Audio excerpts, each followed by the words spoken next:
नमस्कार दोस्तों, हमारी आज की कहानी है लक्ष्मी जी की अंगूठी। तो चलिए शुरू करते हैं।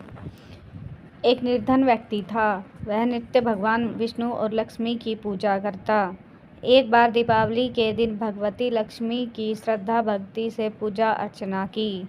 उसकी आराधना से लक्ष्मी जी प्रसन्न हुई। वह उसके सामने प्रकट हुई और उसे एक अंगूठी भेंट देकर अदृश्य हो गई। वह अंगूठी सामान्य नहीं थी, वह एक चमत्कारी अंगूठी थी।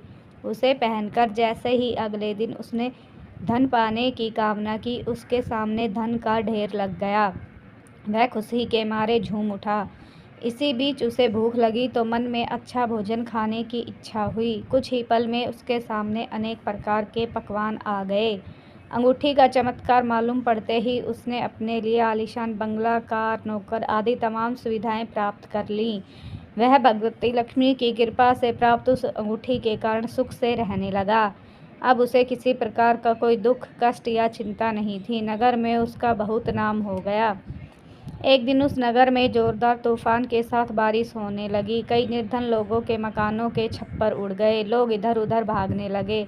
एक बुढ़िया मदद के लिए उसके बंगले में आ गई। उसे देख वह व्यक्ति गरज कर बोला, ए बुढ़िया, कहाँ चली आ रही है बिना पूछे? बुढ़िया ने कहा, बेटा, कुछ देर के लिए मुझे यहाँ रहने दो। तूफान थमने के बाद मैं यहाँ से चली जाऊंगी। लेकिन उस व्यक्ति ने उसे बुरी तरह डांटकर वहाँ से भगा दिया। उस बुढ़िया ने कहा, मेरा कोई आसरा नहीं है, इतनी तेज बारिश में मैं कहाँ जाऊंगी? थोड़ी देर की ही तो बात है। लेकिन उसकी किसी भी बात का असर उस व्यक्ति पर नहीं पड़ा। जैसे ही सेवकों ने उसे द्वार से बाहर किया, वैसे ही जोरदार बिजली चमकी। देखते ही देखते उस व्यक्ति का मकान जलकर खाक हो गया। उसके हाथों की अंगूठी भी गायब हो गई। सारा वैभव पल भर में राख के ढेर में बदल गया। उस आदमी ने जब आंख खोलकर देखा तो सामने लक्ष्मी थी जी, जो बुढ़िया कुछ देर पहले उसके सामने दीनहीन होकर गिड़गिड़ा रही थी, वही अब लक्ष्मी जी के रूप में उसके सामने मंद मंद मुस्कुरा रही थी। वह समझ गया उसने बुढ़िया को नहीं, साक्षात लक्ष्मी जी को घर से निकाल दिया था। वह भगवती के चरणों में गिर पड़ा। देवी बोली, तुम इस योग्य नहीं हो।